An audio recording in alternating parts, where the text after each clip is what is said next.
There are quite a few mistakes and plot holes in the Harry Potter books and films. In fact, there are enough for me to make several compilations of them. However, perhaps one of the most confusing and inconsistent elements of the wizarding world is undoubtedly the trace, a fairly major plot component that is riddled with contradictions.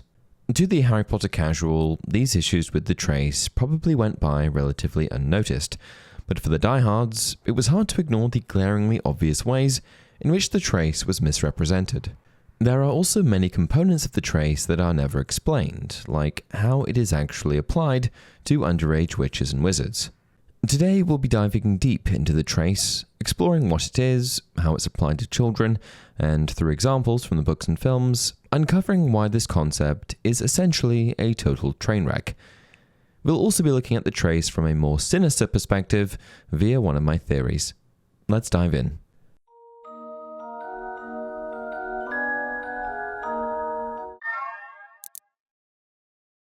Hey everyone, welcome to another installment of Harry Potter Theory. Before we continue, I want to mention that only 24.5% of you are subscribed, so if you enjoy the content, please consider subscribing to support the channel. To kick things off, let's address the basics. What is it? We first hear about the trace early in the story, presented as a vague but seemingly simple rule prohibiting the use of magic outside of school by underage witches and wizards. The trace is applied to any and all witches and wizards under the age of 17, and at first glance appears to be a straightforward policy designed to prevent young witches and wizards from using magic unsupervised, especially in the Muggle world where it could lead to exposure of the magical community. Countless times, Harry had been on the point of unlocking Hedwig's cage by magic and sending her to Ron and Hermione with a letter, but it wasn't worth the risk. Underage wizards weren't allowed to use magic outside of school. Harry hadn't told the Dursleys this. He knew it was only their terror that he might turn them all into dung beetles that stopped them from locking him in the cupboard under the stairs with his wand and broomstick. And I suppose in some ways, fair enough. I know I'd find it hard to trust a bunch of unsupervised 11 and 12-year-olds equipped with their first wand and spellbook, especially in a Muggle community. However, it isn't until Harry Potter and the Chamber of Secrets that we learn the trace is actually a sophisticated magical monitoring system overseen by a dedicated Ministry of Magic division called the Improper Use of Magic Office. Its official purpose is to ensure that underage witches and wizards abide the law by prohibiting magical activity outside of Hogwarts, primarily in a bid to uphold the International Statute of Secrecy. How does it work? From the moment an underage witch or wizard decides to cast a spell outside of where they're supposed to, the trace comes into effect, notifying the Ministry of Magic of magical activity in the vicinity. It can identify what, where, and when magic was cast. That is, the Ministry can tell what spell was used, the location, due to the trace being somehow bound to the young person, and the exact time it was cast.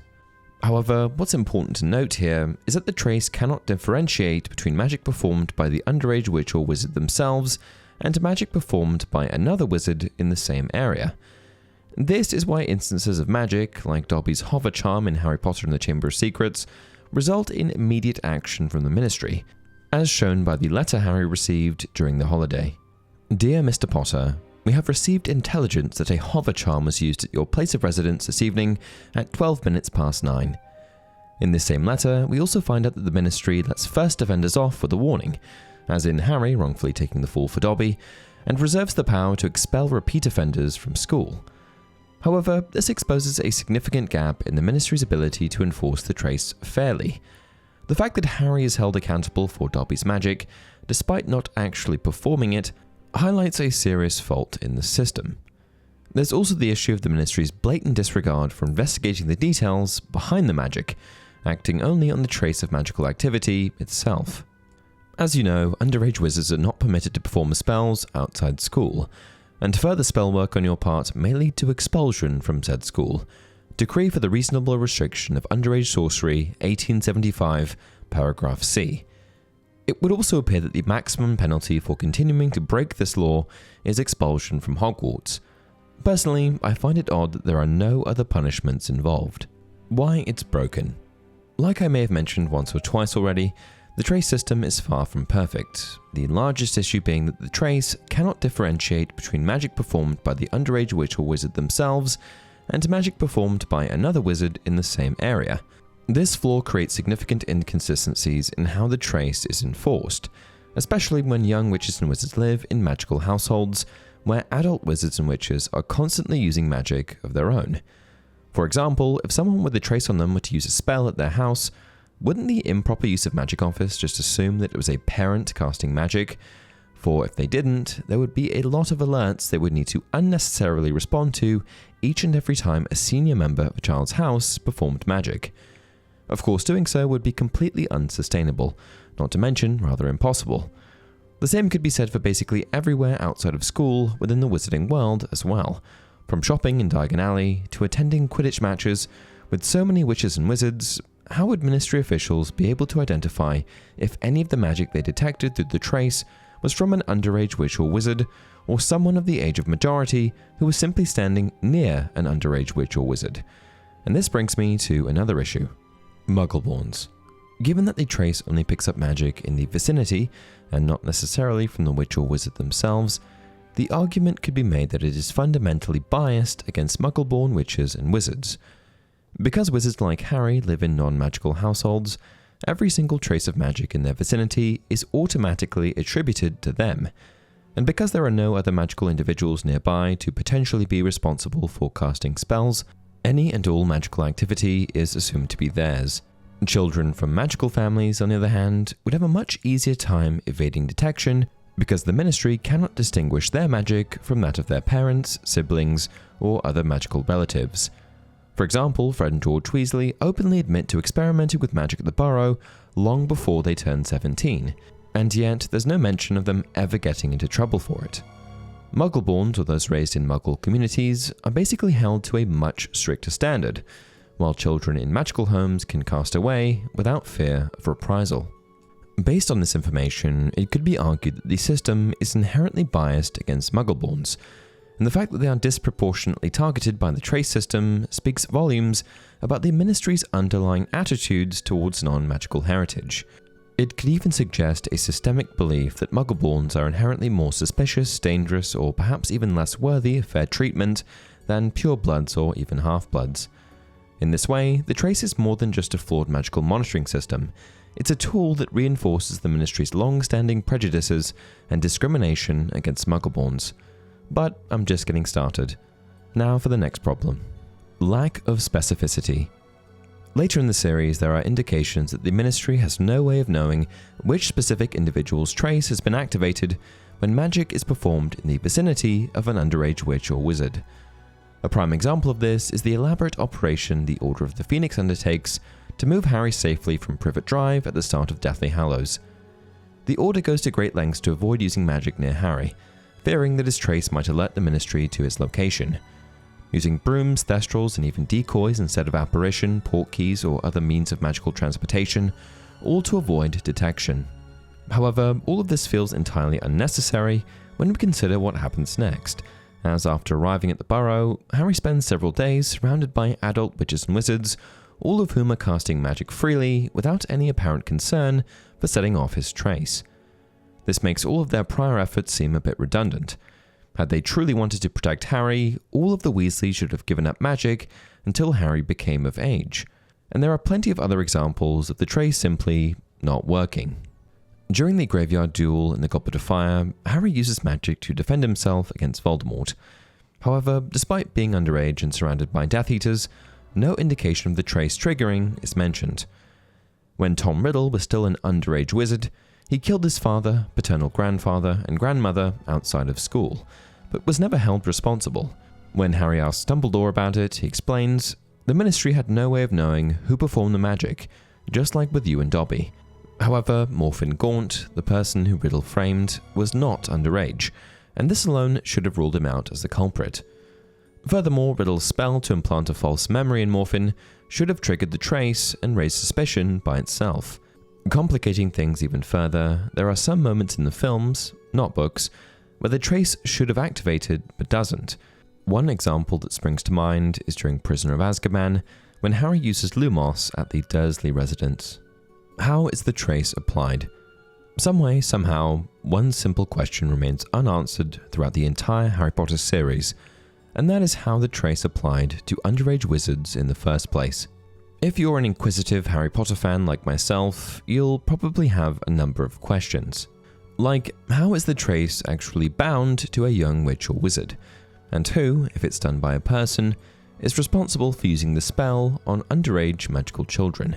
As far as we know, the Ministry doesn't send officials to each and every place of residence within Wizarding Society to bind the trace to young witches and wizards. Nor is there any mention of someone from the Ministry visiting magical schools like Hogwarts to do a mass incantation of the spell. It's possible that parents could perform the trace upon having a child, kind of like how Muggles registered their newborns with governments, but this doesn't account for Muggle-born children whose parents wouldn't have any idea how to do this. Some fans have suggested that perhaps students get the trace upon boarding the Hogwarts Express for the first time. But what about children who don't go to school like Merope Gaunt? This also adds another layer of confusion, as it's not entirely clear whether or not the trace applies to all children or just children that attend Hogwarts. Another theory suggests that the trace might only apply to Hogwarts students during official school breaks. If true, this could explain why the magic performed around Harry in the Little Hangleton Cemetery during Goblet of Fire wasn't flagged, since it occurred during the school year when the trace might not be active. Given that the ultimate punishment for acting in defiance of the trace is expulsion from school, you would think that it would only apply to Hogwarts attendees, but somehow this just doesn't sit right with me. I genuinely believe that all children have the trace, and I think it's enforced via the very same tools that alert Hogwarts to the existence of magical children in the first place: the Book of Admittance and Quill of Acceptance. In a small locked tower, never visited by any student at Hogwarts, sits an ancient book that has not been touched by human hands since the four founders placed it there on completion of the castle. Beside the book, which is bound in peeling black dragonhide, stands a small silver ink pot, and from this protrudes a long, faded quill. These are the Quill of Acceptance and the Book of Admittance, and they constitute the only process by which students are selected for Hogwarts School of Witchcraft and Wizardry. The book and quill were put in place by the founders of Hogwarts to aid with and automate the Hogwarts selection process. They knew that for centuries they would need students to be selected for the school, and there's no way that they would be able to manage it manually. One of the main parameters put in place for detecting students is as follows. At the precise moment that a child first exhibits signs of magic, the quill, which is believed to have been taken from an augury, floats up out of its inkpot and attempts to inscribe the name of that child upon the pages of the book. This means that as soon as a child shows any form of magic, it is immediately set in writing that they are a magical being. No child would be able to perform magic undetected without this magical book and quill taking note of it. And I think that this is what the Ministry uses to give underage wizards the trace. Because no wizarding child is able to avoid detection from these magical artifacts, it would ensure that all magical children are given the trace.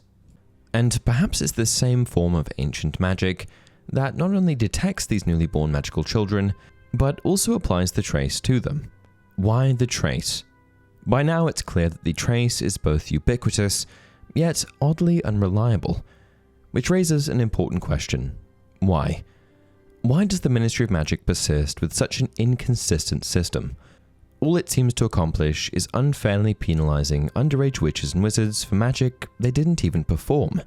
More importantly, why enforce a system designed to monitor and punish underage magic when it cannot reliably determine whether the child in question actually cast the spell? The Ministry of Magic's claim is that the trace was implemented to both help maintain the statute of secrecy, as well as to avoid any exposure of the magical world. And in theory, this makes sense, as I understand that it's a tall order to expect children to sufficiently maintain the delicate balance of secrecy required to keep the wizarding world hidden from muggles. Young witches and wizards still learning to control their magic are bound to make mistakes, and a system like the trace could theoretically provide a safety net, alerting authorities to unauthorized magical activity before it spirals out of control. However, in my opinion, its flaws overshadow its function, and it's hard to imagine this system achieving the level of oversight the Ministry claims it provides. Instead, it often feels more like a tool of control than an effective safeguard. Which brings me to my next theory.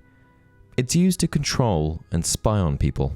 By applying the trace universally to all underage wizards and witches, the Ministry gains an unprecedented level of access to magical households. While the trace may not be specifically designed to track spells cast within wizarding households, this doesn't mean that magical activity in these homes goes unrecorded. And as Dumbledore explains in Harry Potter and the Half-Blood Prince, the Ministry faces the same limitation in wizarding homes as in Muggle ones. They can detect that magic has been performed, but cannot identify who actually cast the spell. And while they can't pinpoint who cast them, it still effectively gives them a catalogue of the spells cast in the household of pretty much anyone with kids. If you think about it for a second, this measure is incredibly invasive, and quite frankly I'm shocked that it hasn't sparked outrage. Masked under the guise of protecting their children and the statute of secrecy, the Ministry is secretly obtaining and recording more and more information on the lives of its citizens. By monitoring general magical activity in the proximity of these children, they are effectively creating a surveillance system that extends beyond children, providing the Ministry with a constant flow of information about the lives of magical families. While ostensibly aimed at minors, the system could easily be exploited to gather intelligence on adults, effectively giving the Ministry a tool to keep tabs on its citizens. Historically, the Ministry has been morally dubious to say the least, and I think this theory would align with the Ministry's history of authoritarian practices. I suspect that in reality the trace could represent a calculated means of exerting influence over the wizarding population under the guise of protecting the magical world. Armed with this weapon, the Ministry has the means to use false accusations or selective enforcement of the trace as a pretext to interrogate, punish, or keep families under close scrutiny. And if you need an example of this, look no further than the Order of the Phoenix. Harry's trial for the use of a Patronus charm is a perfect example of how the Ministry used the trace to publicly discredit him, despite the spell being necessary for his survival. This suggests the trace is not merely a neutral enforcement tool, but one that can be politically weaponized. What's less clear is whether the trace's original purpose has been corrupted over time. Perhaps it was initially created as a genuine safeguard, but was later repurposed with more sinister intentions. In short, the trace grants excessive authority to a government agency that claims to uphold the statute of secrecy while secretly harboring ulterior motives. Beyond unfairly penalizing students in Muggle households, penalties their peers in wizarding homes would never face, the trace seems designed to enable the Ministry to infringe on fundamental rights to privacy. Final gripes. Given that the Ministry of Magic clearly has the capability of tracking the activities of witches and wizards, I wonder why they don't implement the same sort of system on, criminals.